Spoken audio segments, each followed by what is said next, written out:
by the Central Bank of Kenya. That's right, JKLIVE, powered by Stanbic Private Banking. Now, imagine for a moment if you were treated to an exclusive world-class private banking experience. That's right. At Stanbic Private Banking, it's more than just banking. It is banking made easy, with personalized service from a dedicated world-class private banker. It is living joyfully with the Stanbic world-class elite cards that give you exclusive access and discounts globally. It is investing skillfully with confidence and foresight in Kenya and beyond, stepping into a bold future with limitless possibilities. And most importantly, it is planning wisely by you securing your family's future today and into tomorrow. And also building a rich, lasting financial legacy. Start your growth journey today with Stanbic Private Banking. My panel remains here and remain defiant. Archbishop Jackson Olisapete, Sheikh Ibrahim Lethome, and Reverend Dr. Elias Otieno Agoyo. Gentlemen, we've been talking about contributions in church and all that. Remember last year, June 25th, after the Gen Z riots, protests, demonstrations, the president came out and made a very bold statement. Take a listen.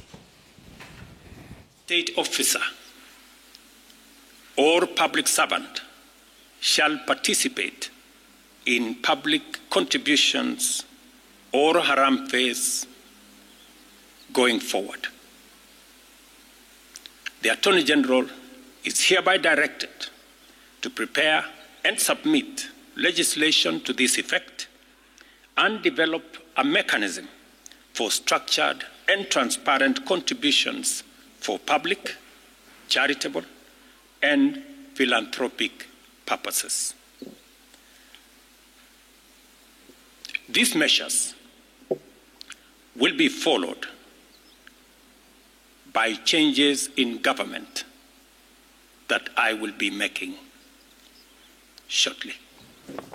That actually happened on the 5th of July, 2024. Archbishop, again, you speak through one side of the mouth and then later speak through the other side. Yeah, we have all seen that, and I think that was the best advice that the nation could have taken, that there should have been a framework in which people will give transparently and in a way that those given also are held accountable, and ensure that, there is a framework in which every support given, either by government or non-governmental organization, needed to give in a structured manner. But it didn't happen. It didn't happen. Yeah, and now we have gone back to where we were before. Back to square one. Yes, and and that's where we are, and that's why we are still struggling with the same struggle that can, things be separated. And we have a separation, I think, because why was that decision made that day? It's because the uprising of the young people are saying we need transparency in, where the money is going from any one of us. And how do we follow through to ensure that it is accounted for and our priorities right? And I think the big question today we must ask, where are our priorities? Yeah. And we must ask, our leaders, with the ailing economy, with a high cost of living that everybody is experiencing today, is giving in the church more of a priority than the making sure workable that everybody and every Kenyan will not be complaining. Is that which one is a more priority? How about education, where, principals of high school are every day complaining that capitation has not come in full, and they are threatening parents, because I'm a parent, that we are going to increase school fees because you cannot feed your children to the end of the term. We are seeing, the challenges we have with the university model funding and the outcry there of poor families who are said to have been bypassed by the model and are struggling to take their sons and daughters to university. So I think all what we need as a country is how are we utilizing the mega resources that God has given us? Are we utilizing it in a better way? And our priorities right? Or we are misplacing our priorities? Because if we misplace priorities, then we shall never have enough to make a difference in the lives of people. But Archbishop, let's give them a little bit of credit. They're looking for a machine that can make 1 million chapatis a day. Is that a priority? Well, there you go. And then, Jeff, you're even giving now room for the young people to make fun of their leaders. Yeah. Because actually, you even wonder, when such a statement is being made, at a time when some Kenyans are going without meals, staple food, chapati is nobody's staple food in this country. Actually, it's a luxury, okay? Now, you end up, if you are a father and you continue making such statements, your children will make fun of you, and I don't know when they will ever take you seriously. So this is where we have a problem. And that the more reason why religious leaders should take a firm stand, because politicians would say one thing today, and tomorrow they will change. Now, are you going to change with them? Because we only have this option, Jeff. It's either the religious leaders lead the politicians, or religious leaders are led by the politicians. And woe unto this country if we are going to allow the politicians to be the ones leading the religious leaders. Because that means tomorrow in the mosque, I'll have to change when the politician changes. We see it every day.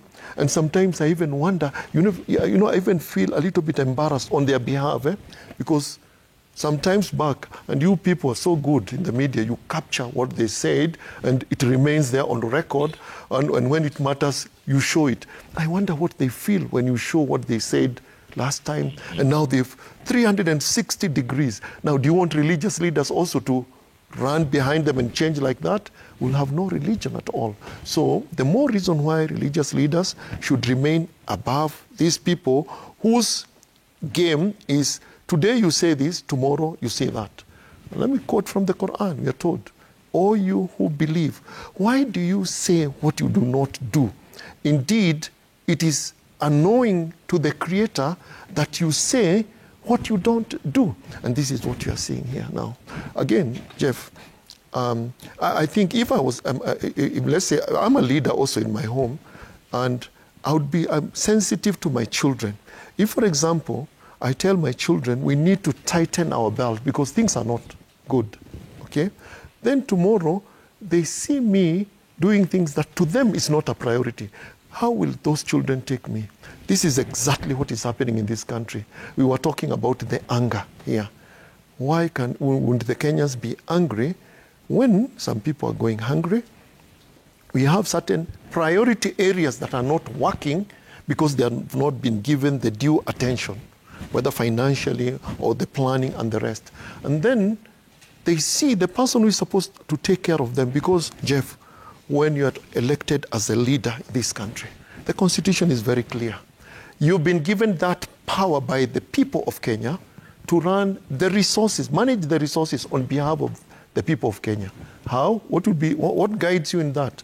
You have to do it in the best interest of the people of Kenya and in accordance with the Constitution, not in accordance with your political interest, in accordance to the Constitution of Kenya. Now, is it a wonder today that many of our leaders are taken as a joke by the people because they feel whatever announcement you're making, they don't make sense to me? 1 million chapatis. I'm sure you've seen in the media the kind of fun that is going out there. Even roads now. People came up with the raps. They started rapping about roads. It's another joke. When will people take you seriously? The more reason why religious leaders are the conscience of the nation.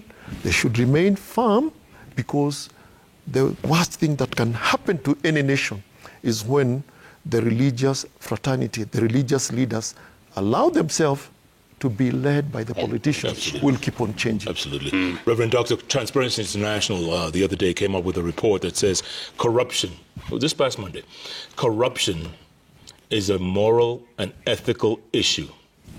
Imagine that. The question is, have we been let down by our religious leaders? Well, that may sound that the religious leaders have not been preaching, have not been guiding, have not been doing what they are supposed to do. But on the contrary, religious leaders have the people every day. But when the people appear not to be following some kind of guidance, you do not say that you have not said it. If in your own home, your son does not follow some things, your daughter does not follow some things, it doesn't mean that the father has not done it. We are a product of the entire society around us. You are a product of the entire society around us. If a politician, for example, stands and abuses another person or uses vulgar language, if another leader comes and acts in a particular manner, a leader that you have respected for so long, Jeff, people respect you. If you start to behave in a funny way, it does not mean that those who are supposed to tell you something did not tell you. They did their job. You made a choice which you are supposed to live with, and the consequences are dire. We are saying that religious leaders have done their best, and that is what should be done. Doing your best and ensuring that you have occupied your space the way you are supposed to occupy. Archbishop, do you agree? Yes, looking at where we are today, it is not new to the history of humanity.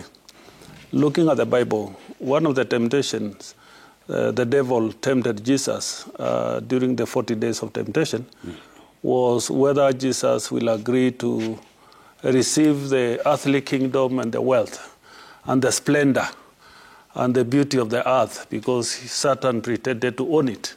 And asked Jesus, if you worship me, I will be able to give you all this, it will be yours. And what was Jesus' response? It is written. And that's how he came. We have to seek first the kingdom of God, and all these other things will be added to us. The problem with us, humanity, we have hyped the whole aspect of what money can give in terms of pleasure and comfort to the expense of, it is not equal to life itself. That people are ready to kill because of money, people are ready to do anything because they want money, because they think money is power, money will give all the comfort. And their trappings, we have seen people owning things even when they don't need them. They can own tracts of land, they can own houses, they can own cars, they can own airplanes, they can go to places just because the display of money deceives us that that is all what there is, and that's what we want in life. I was listening to a BBC interview some times ago, interviewing children, young people, teenagers from East Africa, Kenya, Tanzania, Uganda, and Rwanda, and asking, who are your role models? And many of them were saying, the celebrities with money. And the interviewer was asking why. They said, because we want to be among the young rich, because they enjoy life and they enjoy the fullness of life. We want big cars, we want big things, we want big phones, we want big houses. And the question entered, deeper and said, do you mind where they got that money? They said, it doesn't matter to us. Whether you killed to get it, or whether you stole it, or whether you did it. And that is telling us now, it is a deeper moral question, because where are we placing value? Is value on the pleasure and the splendid of what the world can offer and the comfort we create with money? Or the value is what gives you life? Look, okay, so JKLIVE, let me ask you this. Does that mean that we have lost our moral compass? Exactly. What is it that we value as a people? Okay? Now, and who are our role models? And let me go back to the user's manual. And I refer here to the scriptures, whether it's the Bible. The Bible is the user's manual for the Christians. The Quran is our user's manual. And why do I call that? Because God created us. created this world and everything that is in this world, and then he gave us instructions on how to live in this world. Now, the things that we value, does religion teach us to value those things? Allow me to quote the teachings of Islam. One day, Prophet Muhammad, peace be upon him, was preaching to his disciples, his companions. We call them the Sahabas. And he just posed a question to them. Who is a bankrupt person amongst us? He said, one who has no goods, no money. He said, wrong. They all failed. He said, a bankrupt person is the one who is so careful about his relationship with God, but does not care how they live in this world, how they relate with other people, how they earn their money, how they treat people who look different from them, or those who are less fortunate. Then that is a bankrupt person. Jeff, I want to accept blame here. As a religious leaders, I think we need to change the way we look at religion. Is religion just supposed to help us, a vehicle to take us to heaven, but not a vehicle to help us live morally in this world? The answer is no. I want to believe religion is supposed to teach us how to live in this world. Religion should tell me what is lawful earning and what is not lawful earning. Religion should be able to teach me that even when there is no CCTV, there is God's CCTV watching me, and it's here, Jeff. No one else is watching me. I'll do the right thing no matter what. Supervise ourselves. I think we need to continue preaching that, because as we said here, you can put in place institutions to curb corruption. But remember, those institutions are manned by fellow Kenyans, fellow human beings here. And I say, I think all of us are corrupt by nature. Tomorrow, if I become a member of parliament, I'm not planning to do that. I have no ambitions. But people will start looking, people around me will start looking at what kind of car is he going to drive now? What about his relatives who have no jobs? Is he going to get them jobs? What about forming companies that are run by his mother or his relatives to get CDF contracts and the rest? And if I don't do that, you know what people will say? Huyu ni ng'ombe, alipewa nafasi, hakuitumia vizuri. You see, even the society. So where do we get, where is the solution to this problem? I think religion. The solution lies in religion. I think we should continue preaching, even as we prepare people to go to heaven, because eventually that's religion wants to take us to a good place in heaven. But I believe the destination you go to, Jeff, there, depends on how you live here and how you earn your money. There's nothing wrong with earning, but earning in the right way, and it should be pleasing to God. And that's why I'll end up by saying this. In Islam, one of the fundamental teaching is that the purpose for which God created us is worship. Then you wonder, must I remain in the mosque the whole night, 7 days a week, 336 days? No. It means whatever you do, how you earn your money, how you spend your money, how you treat fellow human beings, how you treat the other creatures of God, it should be in such a manner that it is pleasing to God. So, as you earn your money, you need to ask yourself, is God pleased with this? Doesn't matter who is watching you. Yeah. Just ask yourself, between yourself and God, if God is not pleased with this, it is wrong. And let me tell you, do you know that even animals that are very low, they can distinguish between what is wrong and right? Do you have a cat, Jeff, at home? I have one at home. If you have a cat, I want you to experiment. Just go home, get a piece of fish or meat, and give it to the cat. The cat will eat the meat comfortably in front of you. But if the cat goes to the kitchen and snatches the meat, it will run away. Why? Paka anajua halali na haramu. What about a human being? Believe me, even as we do corruption and the rest, deep inside here, we know it is wrong. Yes. Well put, well put. Okay, gentlemen, let's switch to the state of the nation as we move along. Reverend Doctor, you're looking at your watch. Are you going somewhere? No, I'm not looking at my watch. I'm looking at yours. Your watch. Okay, mini cabinet should be reshuffled today. Muturi in, Muturi out. And, for the longest time, everyone was waiting to see Muturi fired. He was even asked in several interviews, why doesn't he resign? He waited till that moment. What are your thoughts? Well, that's not something new when politicians are kicked out and ushered in. Those who are, it's a bit of musical chairs here. It's an alignment that if you fail to dance to my tune, you go out, because you are the one who appointed me the other day, held praises over me, and said to the nation how good I am, and then the tone changes that there is incompetency. Somebody who has been serving the country at different levels, appointed by the current and the former administration. I just read politics, and I see that it was long overdue. Even the one who has been replaced was expecting it, but did not want to appear as if it is the one who has initiated it.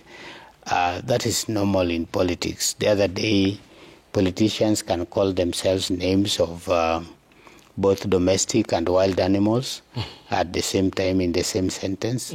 But just after some little time, they will call themselves my friend, my brother. They will hail praises at each other. It is expected. The big question should be, how does that cost us as a country? And how does that alignment serve us as a country?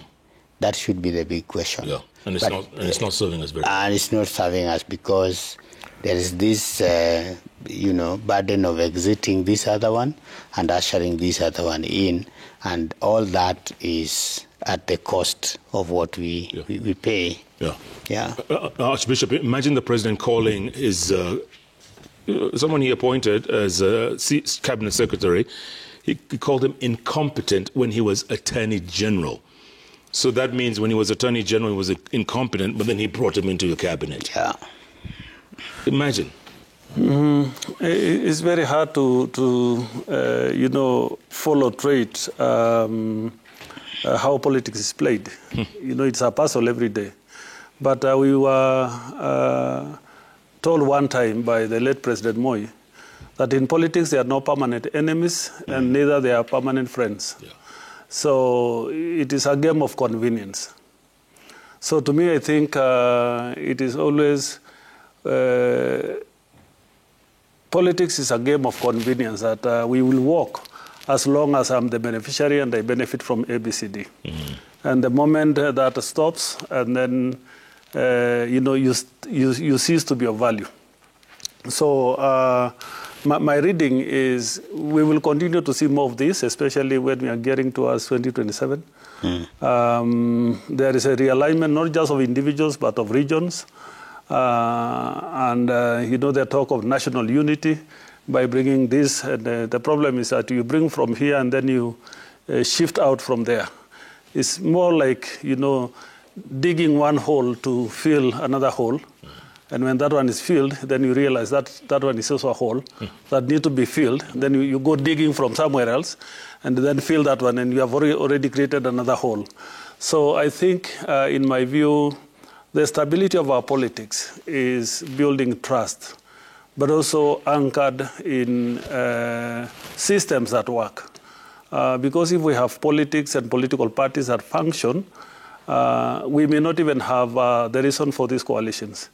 Remember, where we are now today is completely unconstitutional because we are a presidential system. Our presidential system does not even allow coalitions. But we are in a presidential system that have allowed coalitions to be running and managing the country. So the big question now is, who is responsible? We keep on seeing, the leader, of the opposition say, I'm not part of the government. But in practice and by the agreement and by the signing of the MOU, Kenyans read he's part of government. So where does this put us? Do we have an opposition? Don't we have an opposition? And I think we need to have a national conversation as a country, whether are we a presidential system, or are we a parliamentary system? Because a parliamentary system is the one that can agree and embrace coalitions, because it is parliamentary, it's a coalition of parties that come and elect the leader. But when it is presidential, then there is a party which is in leadership that is supposed to be held responsible, and that is supposed to, manage the affairs of the nation according to their manifesto, and that will be, the formation of government. But now we are in a big mix-up. Yeah. You don't know who is where. Correct. And Sheikh, they call this a mongrel democracy. Yeah, I don't want to call it that animal, but for me, you can imagine the confusion, the confusion that it is creating. And I want now also, I think we need now to qualify the statement by Moi when he said that there are no permanent friends or permanent enemies. I think there's something else that is coming up. There are no fixed truths or permanent truths or falses. What was true yesterday or correct yesterday, today it would be right. That's what you're seeing now here. Now, Jeff, the biggest concern for me from where I sit, and we were discussing this even as we were waiting to come into this program, where are we heading to? Yeah. If we allow the country to continue on this trajectory as we go towards the 2027 election, how will the country look like?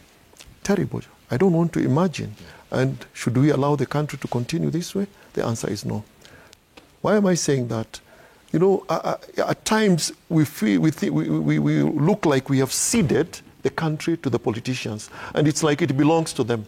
Let them take it to where they want.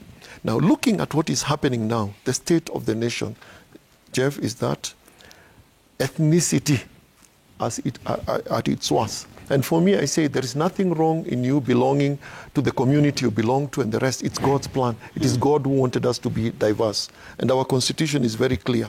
But now look at the statements that are being given by, let me call them the role models, okay? Because actually, whether you want it or not, when you're in a position of leadership, people below you will look up at you. Look at the kind of statements.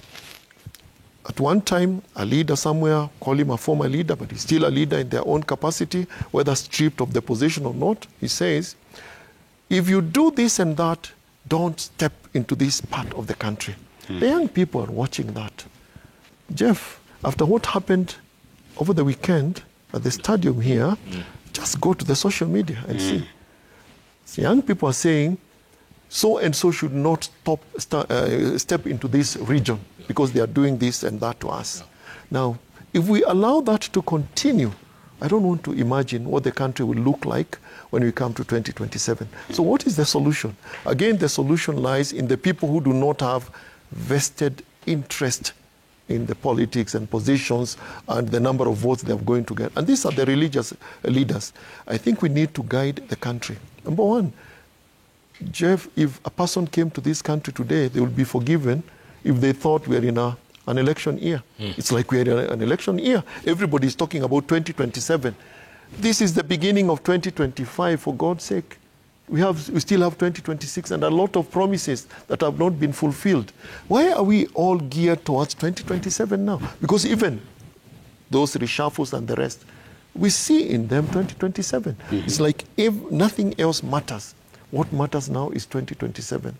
Whether I'm going to be there only once or twice, I think we have a big problem here. Yeah. So for me, I think we should not allow the politicians, because again, we should not look at them as aliens. They are part of us. They come to our churches and our mosques. I think we need to tell them, we are not in a campaign year, an election year. Can you serve the people?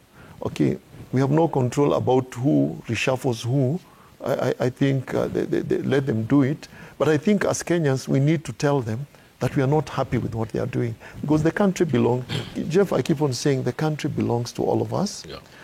The country goes to the dogs, God forbid. All of us will sink. We're in this ship together. There's no other Kenya. There's no other, actually there's only one Kenya. Yeah. So I think we need to stand up and say no to some of these things. Because it's politics. Even what we've seen today is politics. A person who was competent yesterday, today could be incompetent, and tomorrow they could be the best person in this world. Correct. Genius. Gentlemen, real quick before we go to feedback, finally the IEBC is taking shape. Finally. It's taken a long time. It's been a long time coming, but it's taking shape. Reverend Doctor, what are your expectations? Well, I'm one of the happiest people to see that the process is going on, because we were at the verge of collapsing, we were at the verge of drowning, because as we sit here, there are constituencies without representation. There are wards without representation, and that puts them at a level that they are not supposed to be, because nobody speaks for them, nobody is there to lead them.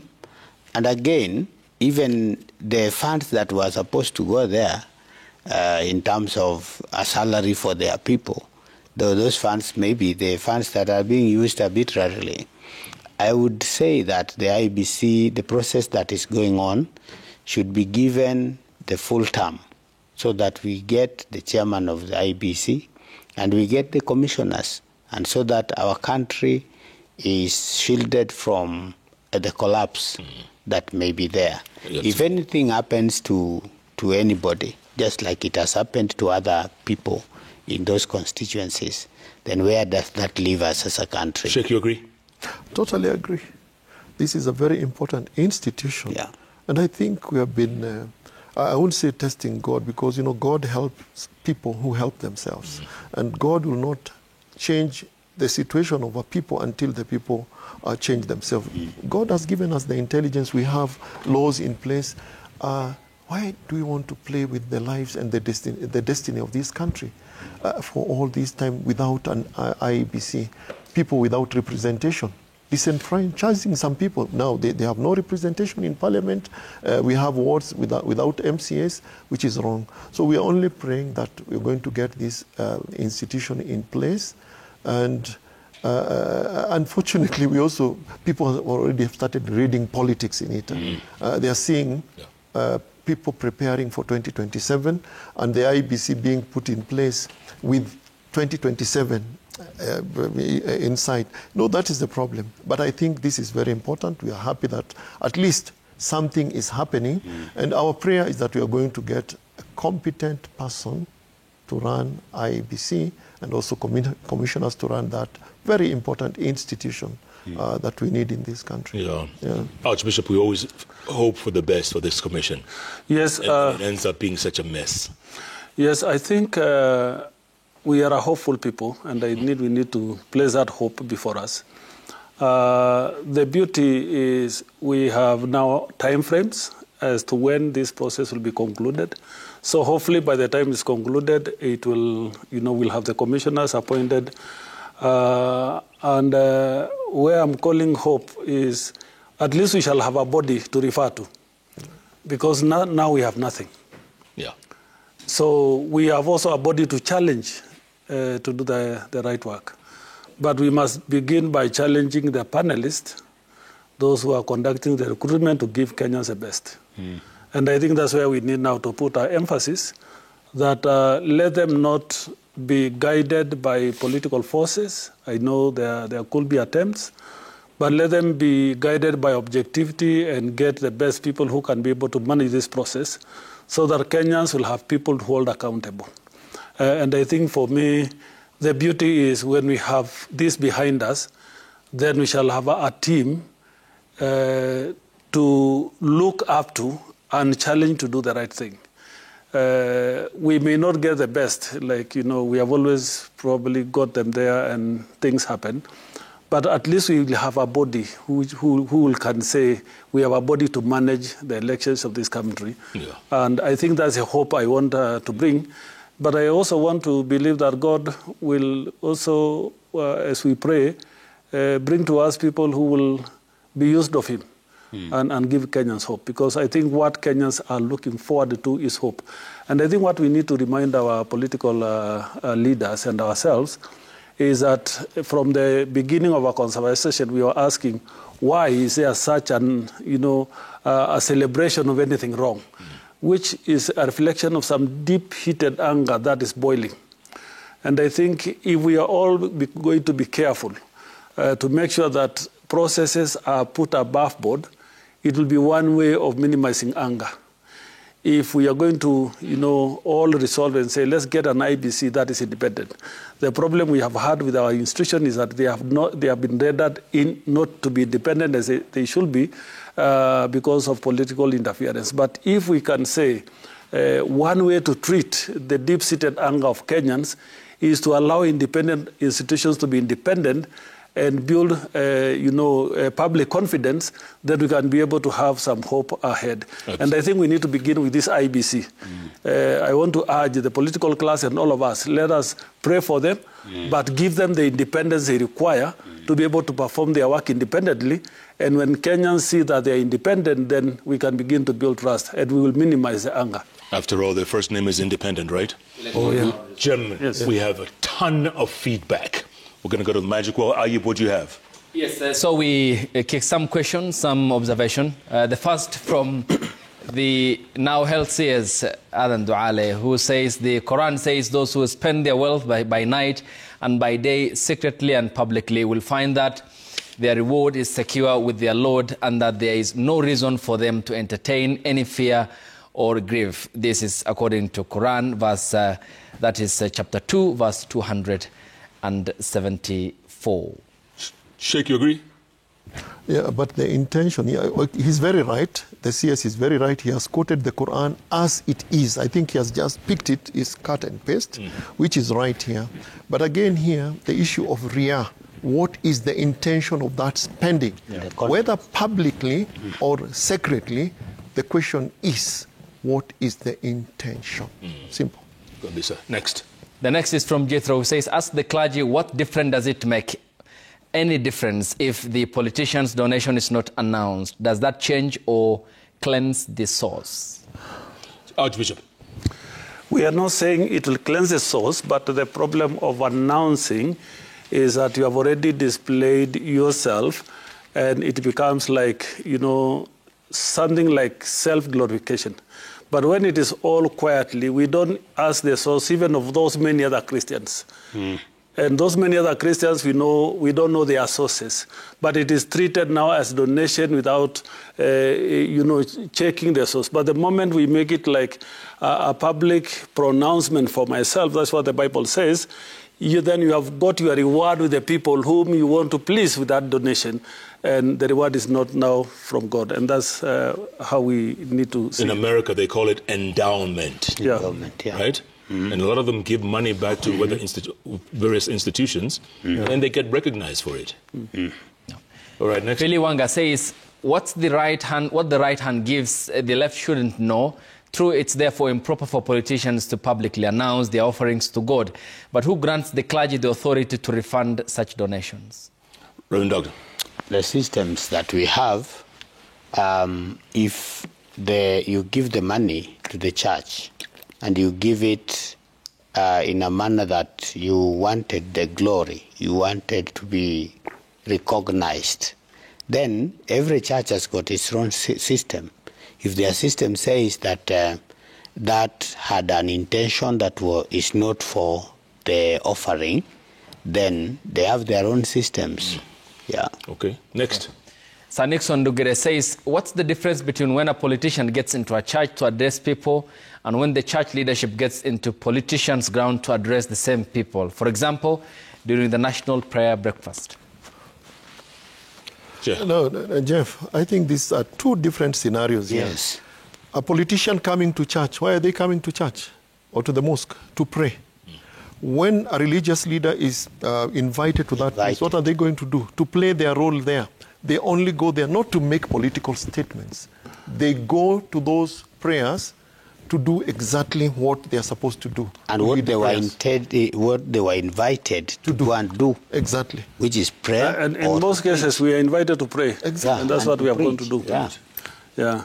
Okay. Nice. Crispina Saddam says it has become a common behavior of some clergy to ask for huge sums of money from politicians, sometimes even creating competition, he means, amongst some clergy as everyone tries their luck. How can the clergy be helped to avoid this? Archbishop.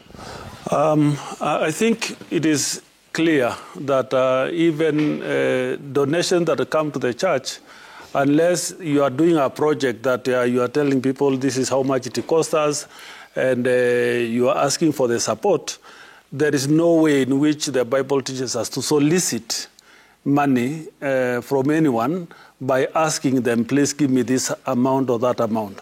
Unless you have projected this is a project and you are mobilizing all your Christians. Sometimes you do it in a systematic way. Those who can afford 10,000 give 10,000. Those who can afford 5,000, and you allow people to play their freely. So I think how to control is not an easy thing to do, because these are people driven by their conscience. All what we can do is teach. But as now the directive I get to my church in the Anglican Church, all my bishops are there, and I said, let us follow this policy. And I followed with a circular to guide them on how to conduct worship in the church. Archbishop, earlier on during the commercial, you were talking about how Daniel Arap Moi used to conduct himself in church. Yes. How would he do it? Actually, looking back into our history, former President Moi used to go to church almost every Sunday, and he never spoke inside the church. We never even, unless there was a harambe that day where people are giving and he's receiving, he can also give his own, but he never actually showed how much he has given in his sadaka or his other offerings. And whenever he was in church, he will just address people outside when the service is over. And I think that's the advice we are giving today, that let worship be worship, and we conclude it as worship, and then other things will follow outside if there must be other things. All right. Nice. Sure. Next is from Dorcas Achieng, and says, what about harambes in church? Will it be means announced? I've already said, in our church, at All Saints, we don't announce any gift in the church, be it Thanksgiving, offertory, or even harambe. We normally have a fundraiser every year. People just bring and put it in the kikapu. All right. Next is from Nyantika Chester, and says, the clergy are part and parcel of the society, and as such, I believe they always have their preferred candidates in the political space. But are the clergy supposed to exhibit their political affiliations as was manifested in the 2022 polls? Reverend Doctor? The clergy are not supposed to rally themselves around or behind one particular politician. But we have a candidate in the Bible. If you read Exodus chapter 18, you will see the candidate there. And who is the candidate? Is the qualities of the person that is supposed to be elected. That's what Jethro told Moses, that select people who have these qualities.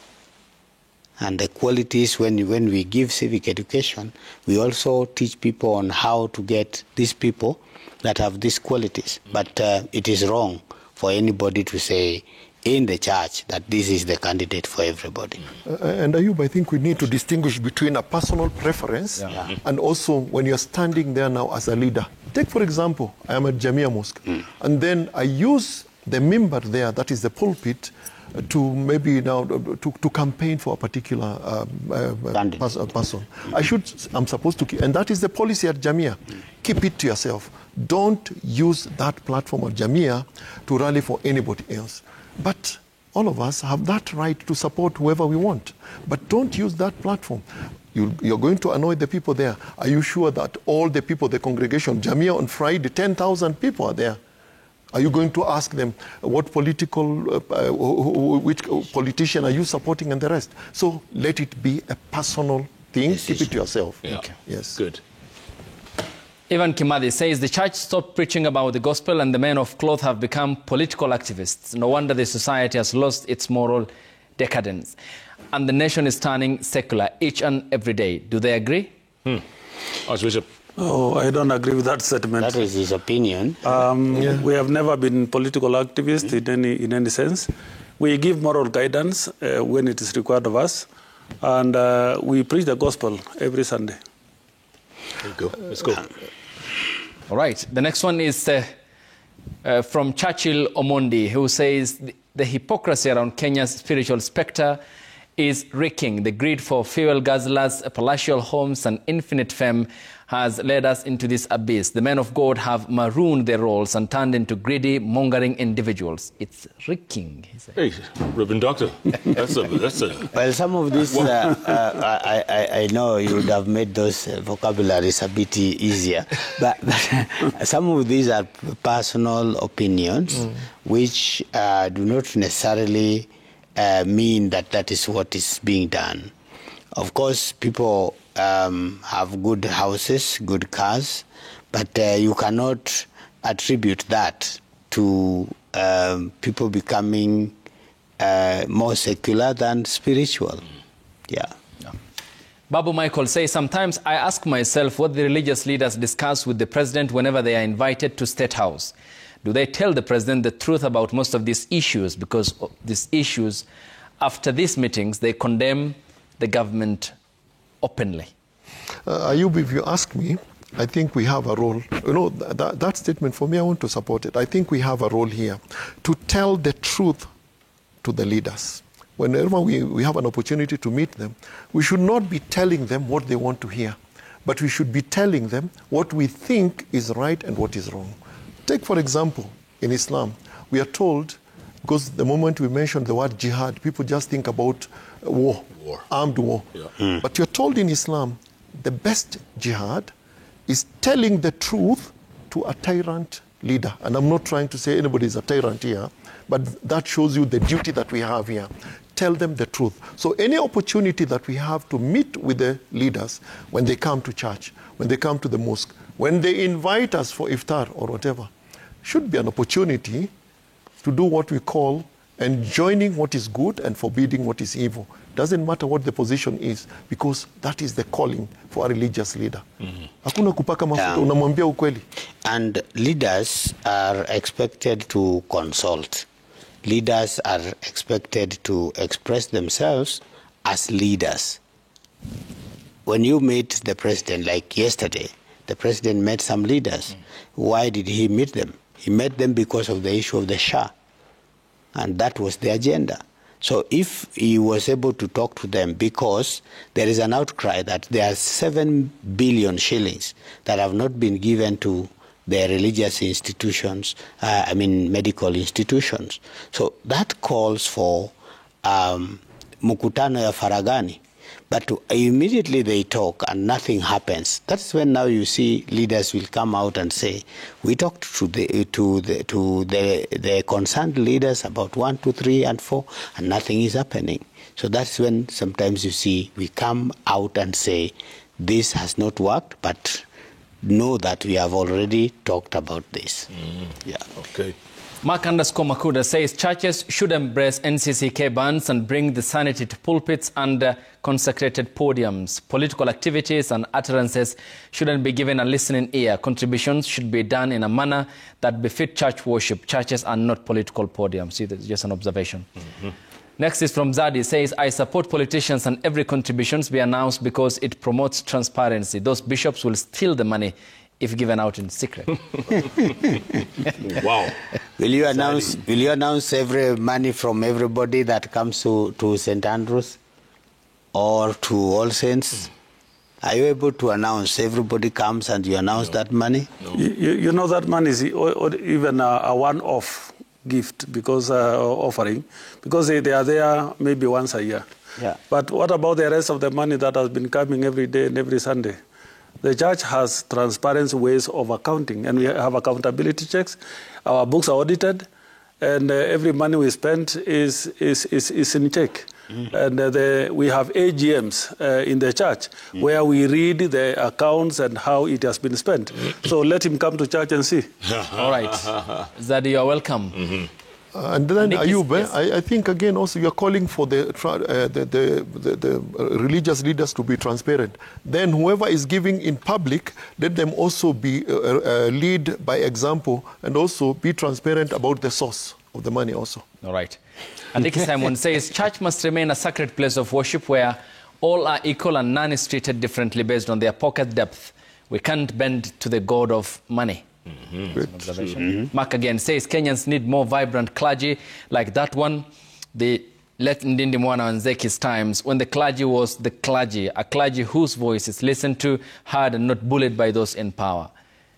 Totally agree. Yeah.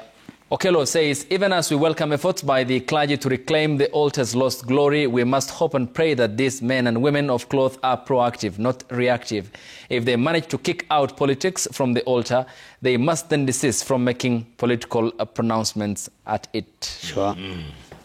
The last one comes from Sonte Didi. It says, the message from religious leaders is truly encouraging. We must draw a clear line between politics and spirituality. Politicians have turned places of worship into political arenas, but with this call for order, we hope for things to change going forward. Sure. All right, that was the last one there. I'm just getting a call here from Majority Leader Kimani Ichung'wah. I don't know what he wants to say. Maybe he doesn't have a TV at home and doesn't know I'm live. Gentlemen, we've got 3 minutes to go. Let's get some final thoughts. We'll start with you, Reverend Doctor. We are here to give you an alternative narrative, not the narrative that gives you negative things, but the narrative that tells you there is hope for Kenya. And we are here to be the conscience of the society. At the same time, I would say that find your value in values. Find your value in values. Yes. Sheikh, final thoughts. Waswahili wanasema ulimi hauna mfupa lakini unavunja mifupa na unaua. My appeal to the leadership of this country, I think we should be very careful with the utterances that we make. Jeff, I'm very worried if we continue having those careless utterances from the leaders. The young people are taking cue from that, and this will lead the country into chaos. Look at the history of some of the countries that were destroyed. It's just word of mouth, the power of the word of the mouth. So leaders out there, fear God. Mwogopeni Mwenyezi Mungu. Before you utter anything, ask yourself, what is the impact of what I'm saying? This tongue, Jeff, it is a blessing and also a curse. You know, I used to wonder when we used only to have one media house in this country. It was so guarded. And I used to ask, I was a small boy, I used to ask myself why. But 1982, I knew why it has to be guarded. The power of the word. Yeah. So politicians, please, chungeni ndimi zenu. Mtaulizwa na Mwenyezi Mungu, ulimi umepewa. Have you used it as a blessing to bless the country or as a curse? Thank you. Well done. Archbishop, you get the final word. Yeah, I want to say that we have a country to protect, a country that we cherish, a country that we need to pass on to the next generation, looking better than what we have found ourselves. So I think it calls for all of us, irrespective of which position or persuasion in politics or even in church and religion where we sit. I think this nation needs an honest, open conversation. This issue of, talking back at each other will not help us. I think coming together to ask ourselves, why are we where we are today, is what we need to ask ourselves. And we need to ask ourselves, why is the anger of Kenyans becoming deeper and deeper every day? That we see, any small little trigger, Kenyans are out to shout. Do we need a shouting nation? Do we need a shouting youth? I don't think that's what we need. We need to find a way in which we can have people doing meaningful jobs and meaningful work that will enable us to inspire hope. And if we don't inspire hope now, we will break this country in many fragments. And we have seen countries in the region that are broken by reckless talk, by carelessness. And I think we can't afford to be that careless. All of us, we need to ask ourselves, what is wrong? And I think I need to suggest, instead of us talking in our own little cocoons out there, why don't we bring a discussion on the table? Hold a national conference to ask ourselves, why is Kenya deeply paining, so that we can be able to fix what is paining us. And that will give us a way forward. Absolutely. Gentlemen, fantastic conversation. This is what we call a sober conversation. By the way, Majority Leader Kimani Ichung'wah has messaged me. He says he does have a TV at home. Okay. And he's watching all of you. He has a message for you, Archbishop. This is going to open a whole new can of worms. So I'll show you the message after we're done. I'll give you his number, and you can discuss that with him. Okay. Otherwise, we'll be here till tomorrow morning. We are still. It's Thursday. Yeah, it won't be very fair. It's now. It's already morning. But gentlemen, thanks so much for being a part of the show. Really appreciate it. And we need to do more of this. We need to keep talking, like Sheikh Ibrahim Latomich said. We need to keep talking, because the moment we stop talking is the moment we start fighting. And we don't want to go down that slippery slope. There's no coming back. There's no other Kenya. And where we're heading now, we're going to destroy this place. And building it back will take generations. Look at countries around the continent. Look at countries. They're still trying to build back after decades and decades of ruin. Can't afford that. The question is, are the people who should be listening? We are glad Kimani Ichung'wah is listening. At least he's listening. We'll see. But he should listen to understand and not to respond. Absolutely. Yeah. Absolutely. Thanks so much for being a part of JK Live. Remember, if it's Wednesday, it's all about those three letters on the keyboard that follow each other. JKL. What do you think of the conversation? The slide.